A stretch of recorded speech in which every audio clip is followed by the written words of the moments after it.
inhabitants of the Pale Blue Dot, and welcome to this episode of Life on the Pale Blue Dot. My name is Greg Pfeiffer, and as usual in today's episode, I'll be talking about an aspect of life and humanity here on this Pale Blue Dot we call our planet Earth, our little speck of dust in the universe, and just try and using that perspective to contemplate a few things and put a few ideas into perspective. Today's episode is called I'll Be There For You, which references the theme from the long-running show called Friends. So today I'll be talking about this concept of friends and friendship and just thinking about some of the aspects associated with friends and friendship and putting out a few questions to you that I hope you will think about and maybe will even comment and respond and give some answers to. But at least I hope it will stimulate some thought on your relationships, your friends, and how you go about things, and maybe looking at some of your friends in a particular light as well. Aristotle said, "The desire for friendship comes quickly, but friendship does not." It is surprising that friendship as a type of relationship hasn't received as much study as many other areas of relationships, from love, sexual relationships, parenting. The actual area of friends and friendship seems to have been a bit neglected. And yet having friends is a very important aspect of human life. Historically, humans congregated in groups and in tribes, and there was quite commonly a group of up to about 150 seemed to be a social group size that seemed to work very effectively. You could know most of the people reasonably well in a group of about 150. You could identify them, and that seemed to be a really well functioning size. Strangely enough, that 150 number still seems to be relevant today, and that we'll tend to know at a reasonable level about 150 people. It is interesting then the description of how we then divide those people into areas and the use of the word circles. We have circles of friendship. We have close friends. We have the inner circle. So circles and distance is a way of categorizing where people fit within that 150 person structure that we have. People who tend to have more than 150 will probably find they actually have difficulty maintaining a good relationship with those 150 people. And under 150 people, you can probably maintain those relationships fairly well. So it comes down to what makes a friend. What is a friend?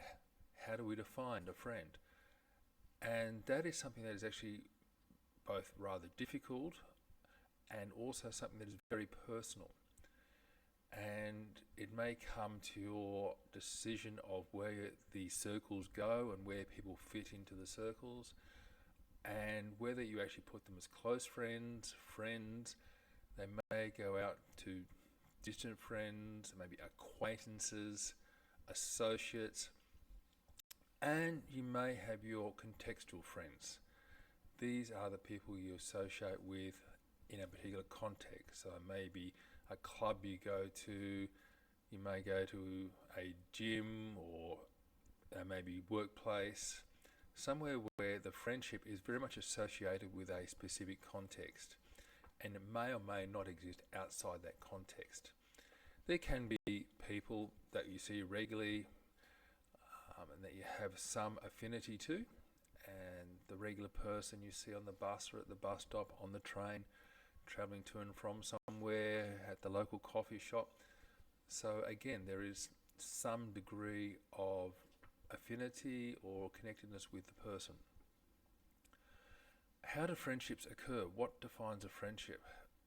Well, this is something that's very interesting, that if you have a look at children, they seem to develop friendships very easily. Part of this is they have obviously a big exposure to a lot of people that they spend time with. They are at school, and there's a big group of people with regular exposure. And particularly with males, it's that regular exposure to people that seems to be one of the ways that friendship grows. We know that time that you spend with a person, the longer you spend with a person, the more a friendship can develop. But it seems to be the biggest part that decides whether you will develop a friendship or indeed a close friendship with someone is this concept of vulnerability. Do you share things with people? Do you feel comfortable sharing things with this person? And the same, do they feel comfortable sharing personal details with you? Is there this degree of trust involved with this person? It's a chemistry, it's a connectedness, it's some of it that is hard to define because often we don't know who we become friends with. They just seem to happen. As I said, as children, we seem to make friends quite simply because we like people and we're exposed to them. Children have a wonderful naivety. They haven't developed prejudices and hatreds and these other dislikes and these other ideas about judging people. So they make friends very well. I think as we get older, and particularly adults, this concept of making friends becomes far more difficult.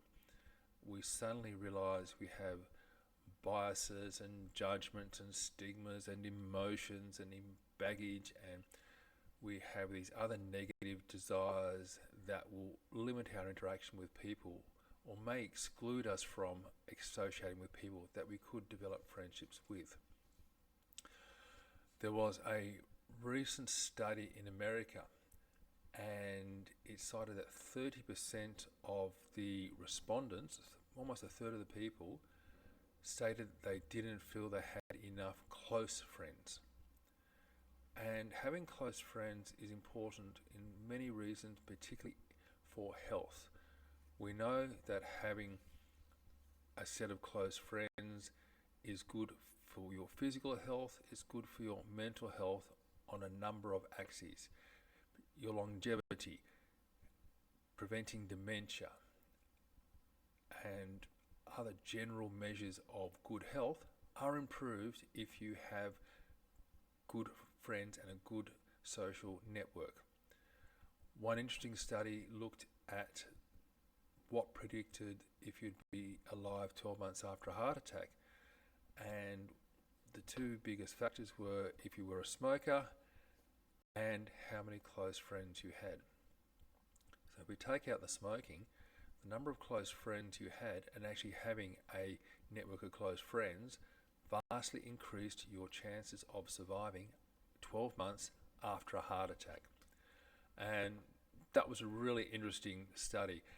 There was a situation at a children's hospital in one of the third world countries where the children were dying, and they couldn't figure out why, and they thought it was some disease that was spreading. So I thought the best thing we can do is to isolate the children. They isolated the children and the death rate went up. So they reasoned, well, it can't be this disease, it's something to do with the isolation. So they went back and said, okay, we're actually going to do the opposite. We're actually going to increase our physical contact, put the kids together, physically touch them and show them and nurse them. And just by that, actually the death rate went down. So there is this, even from an early age, the desire for friendship, human contact, and being connected to people, and it relates to our health. There was a interesting study done, and it was a version of a speed dating process, and people were sort of put together, and they were given a set of questions to ask each other, about 36 questions, but they were sort of some deep and meaningful questions. So you had to expose yourself and be vulnerable to the other person. And despite the relatively short period of exposure, it was incredible the number of friendships and close friendships that developed, and I believe even one pair got married as a result. Now, this wasn't a long period of exposure, so the time wasn't the factor. It was the vulnerability and exposing yourself to this person in an intimate, vulnerable, personal way. So the quality of the interaction with the person can be as important as the time you spend with them. There is a part of the brain that is activated when we're in physical pain, and similarly it gets activated when we are socially rejected, and there's that pain of rejection. And interestingly enough, medication that relieves physical pain can similarly relieve that pain of rejection or social exclusion. So part of our brain really has an innate desire to connect to people and to have this friendship. Now, making friends isn't easy for everyone, and particularly, as I said, as we get older and may limit ourselves by our biases and our baggage. The popular book, How to Win Friends and Influence People, may be seen as a guide to how to make friends. However, what this book looks at is virtually, or is more relevant to like a business or a networking situation. The steps here are how to engage with someone, and the key word is influence them. So this is more a case of not developing a genuine friendship. This is developing a transactional relationship. And I think this is one of the most insincere things that can happen.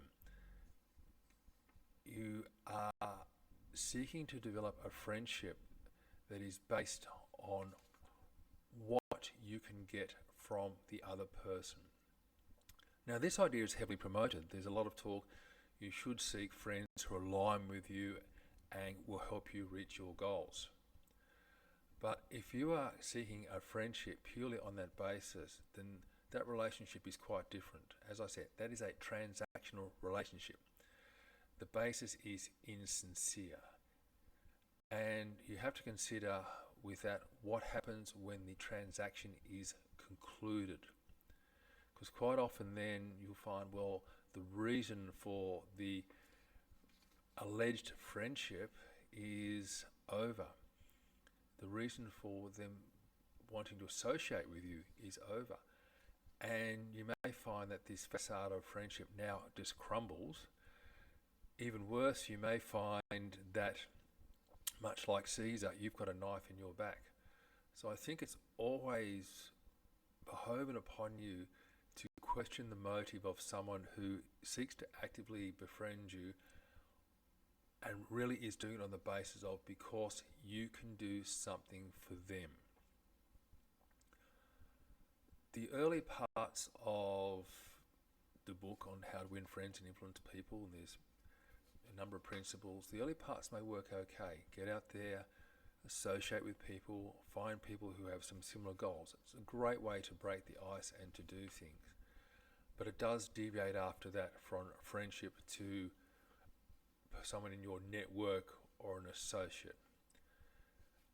I've also seen a comment or heard a comment that it's important that have friends should be able to serve you. And I found this a really interesting comment, that the function of a friend is to serve you. And I so disagree with that. That is not a friend. Someone who serves you, that's an acolyte, or maybe that is a minion. It may be an associate, but a friend is not to serve you. They may support you, but serving is an issue. There's a quote by Michael Bublé, who famous singer, who said in an interview that the problem with fame is that people tend to stop growing the moment they become super celebrated. From that point on, see the corrections in course that the rest of us get by getting liked huffs from friends and family, by confronting serious hardship, by being caught out for being a dick, tend to stop. Because you're famous, you're celebrated. Come this way, everything is sorted. And we see this when we see celebrities who go on a course of action, and you have to wonder, why did they do that? Wasn't there someone who was there to advise them this was a really bad idea? But they have surrounded themselves with what we call yes men, or people who are there just to serve them or appease them. And they mistake these people as friends, because that is not the role of the friend. Friends are partly there to keep you grounded. They are there to often tell you the things you need to be told, not the things you want to be told. And a friend will tell you that even at a cost to them. They may realise there's going to be a fallout from this, but they will still tell you that anyway, because they believe that is the right thing for you. And on the basis of friendship, they feel that's something they have to do. So having a friend, or if you're a friend, you think you are there to serve the other person and to serve their needs, you have to question what is the basis of this relationship. And if that is one of your criteria for friends, again, I have to think, are you looking for a friend, an acolyte, a minion, or an associate? I've also heard some comments about people now said, there are rules and boundaries for friendship. There's who gets access to me, and people have a checklist for who can be my friend and what they are allowed to do. An interesting way of thinking, because again, to my mind, if this person, particularly if they're a close friend, there are no rules and boundaries. That is the whole point to them being a close friend or one of those inner circles. To go and have a checklist, and now if you're a friend, you need to do this, you can do this, and do this. You have to wonder, are they not a close friend, or are you now got an associate, or really is that for distant friends? Who do these rules apply to? And how do you apply them? And do these people know what these rules are? How do you communicate rules to a friend? And I just found that such an interesting concept that we've now brought in this idea. And I relate back to the kids who made friends. No rules, pure chemistry, because you liked somebody. But now we have this checklist. You need to be supportive, you need to be positive, you need to align with my goals, you not to do this. And again, it's friendship moved on to either a network or being somewhat of this transactional relationship. Whilst it may be great that friends have these roles in supporting you, in being positive and helping you move forward and grow, just remember they won't always support you, because not everything you do needs supporting. Sometimes you're going on a bad path, down the wrong way, and you need your friends to pull you back, to actually give you that don't be a dickhead, to actually just make you stop, pause and question. I think that is the true role of your inner circle, because they should be your true friends who are not afraid to tell you when they think you're going down the wrong path, and are comfortable to say that to you. And you shouldn't be afraid to hear that. If a true friend is showing you some tough love and you reject them because they have done that, that is an amazing insecurity on your part. Amazing. And it's a great disrespect to your friend. And you have to consider, well, were they a friend, or up until that point, were they just one of these people that you had in your circle because they supported you? And as long as they were there supporting you, pumping up your tyres, you were happy to associate with them. But a friend's role is not to be there blowing smoke up your ass and pumping up your tyres all the time. And should not be one of the rules of friendship. If it is, I think you need to seriously consider why you are looking for that sort of friend. Why do you need to have this validation? Why do you need people who are constantly giving you this support and have to give support? What is missing within you that these people have a void to fill? Now, certainly there are times when you will grow apart from friends. You have gone down one path, they have gone another, there is distance, and the term you have grown apart. And that will happen. Whilst many friends are lifelong friends, there are times when your paths will diverge. And it can be a happy, an unhappy parting, it may be a gradual parting, but it's important just to realise that it's happened and be comfortable with that parting, particularly if it's someone you've had an affinity to and has been a close friend. There are obviously changes in people over time, and we'll have people that were friends that we'll now say are toxic. They really are a bad influence. They are trying to pull you in a direction that is no longer the direction you wish to head. Now, this is fine. We won't always head in the same direction. And it is a difficult choice, because they have been a friend, to not reject them and say, hey, I'm not going down that path, sorry, that's not for me. However, part of being a friend is having that strength and being able to say to guys, look, that's great, thanks, love you guys, I don't want to do that anymore though. So look, please, don't pressure me to do that. I'm going this way, you can happily go that way. Yes, we're still great friends, but sorry, I just don't want to do that. Now, they'll either accept that or they will reject that and head off on their path without you. If that happens, unfortunate, but that's where it is. An idea that you should have a friend's cull, because I need to look at who is not supporting, aligning with my goals, and I only want to have these people. Once again, is this interesting, relatively new concept that goes around, and it goes back to this idea of checklisting your friends. And I think it reflects an insecurity in the person who suddenly is deciding who's going to be in their friendship, again based on what that person can do for them and how they can support them. One of the things we have to distinguish is between people who are popular and people who are likable. These are both people who are very good in the social sphere. A popular person, though, does what needs to be done to gain followers, to gain a quantity of friends, and often has a purpose in doing so.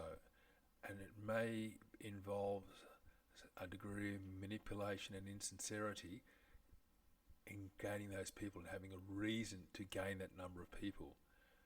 A likable person is someone who does what they believe is fair and reasonable and acts in a way that people tend to like. Now, they will gain more true relationships and friendships and have higher self-esteem than the person who seems to be aiming purely for popularity. Often that person is the one who does have the poor quality of interactions and does have some lacking of self-esteem and some degree of insecurity. And this is filled by gaining a greater number of people who they can sort of say are in their circles. They also tend to have, though, a what's in it for me approach. There is a reason I want these people. So popular people aiming for popularity, just have to be viewed with a little degree of caution, as in what are they wanting from this and what is their motivation. One of the other parts that looks through a friendship is what happens when you hit a rocky patch. Now, like any relationship, friendships can be something that need time, need nurturing, need work done to them to maintain them. If someone who you believe is a friend and the first sign of a rocky patch, they cut and run, and that is their way of managing, they will not put any effort in to repair a friendship. Again, the first question is, well, did we really have a friendship to begin with? It has appeared to be a friendship, but the fact something has now hit this rocky patch, it may have been through distance, or it may have been you have said something, you provided some tough love, you have been hard on them. Whatever the reason, if they're not prepared to work on it, you really have to ask, why is this? Is it an insecurity on their part? Have they not grasped the concept of friendship, or is their concept different to yours? As I said, friendship is something that's very difficult to define and is very individual. We will all have our own ideas of what is involved in a friendship. But certainly putting the effort in to repair and work on and nurture a friendship can be a really important part for us in helping us to grow as a person. Hard times, working through that process of a rough patch with a friend, putting that effort in is a great way to grow as a person. And if you are purely cutting and running at the first sign of any trouble, you are really not growing as a person, or you are not dealing with an insecurity. And this is something you need to reflect on and to ask yourself, why am I not prepared to put effort into this friendship? The person's reasons would be very interesting to know, but I guess ultimately you'll never find out. The other unsatisfactory behaviour with friendships is the behaviour of ghosting, where somebody suddenly cuts you off and the communication is over. It's difficult because it leaves uncertainty on your part as to, did I do something wrong? Have I offended? Why has this happened? And you also tend to get no closure with it. Again, it's becoming a more common phenomenon in society for that to be done. For whatever reason, people to ghost rather than have that conversation of, look, I'm sorry, things got this, or to avoid having or repairing a fractured friendship. If somebody ghosts you, the most probable reason is an insecurity or a problem on their part. That is why they have chosen the avenue of ghosting, because it is easy, because they can avoid having to say things. And in modern society that can be easy. Just don't answer the phone, block you on social media, no longer return messages. That lack of the personal interaction in friendship, which may partly respond as to why we don't have the number of close friends, why there's an epidemic of lack of close friends, is the lack of personal relationship, of getting that depth, of getting that vulnerability. So much can be done online, friendships can be nurtured and developed online, but just as easily they can be switched off online. So nothing's to replace that personal interaction with that other person, that attachment, that affinity, as we get that vulnerability. It's really hard to deal with if you get ghosted. You will be left with that period of uncertainty. It's a really uncomfortable feeling. And you then have to ask, do I attempt to contact the person? What do I do with the person? I don't think there's any hard and fast rules of how you deal with being ghosted. One strategy may be just to wait and see if it's a temporary or a permanent thing, or to hopefully get a personal interaction with the person where it's really hard to ghost someone when they're face to face. They can do, but it's a little bit harder. So that is a potential aspect, but that's where we are these days in friends and dealing with them. I'm hoping that you can think about your friendships, how you develop friendships, what may stop you from developing friendships, why they have failed. And look at some of the people that have developed friends with you and just make sure that it is a genuine friendship, or is it a transactional relationship. I want you to think about why you may be setting rules on friendship and your friends, and are you having a situation where you just want acolytes, supporters, minions, associates, people in a network who can serve you and do things for you, or do you want genuine friends who are there to support you in the true way and to keep you on course and online? These are questions to ask yourself, and to stop and think and look at the quality of your friendships and look at why they exist. When friendship is something that is so hard to determine and define, it is really then hard to examine and question something that is so hard to define. But coming up with our own idea, being aware and conscious of what model you're operating on, what is your concept of friendship, what are you dealing with, and maybe what is the concept some other people have. Raising your consciousness to question this part of your life, which is a really big, important part of your life and plays a major determinant in your health. But it's one we just don't give enough time to. So a deep dive at some time into the nature of friendship and your operating model. Can I come up with a better model? Can I come up and be a better person? Can I be a better friend? Can I improve my friendships? And what is my standard for judging my friendships with? What makes me a good friend?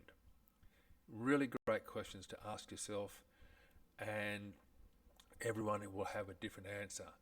They're really good to write down, maybe respond through a comment and let me know.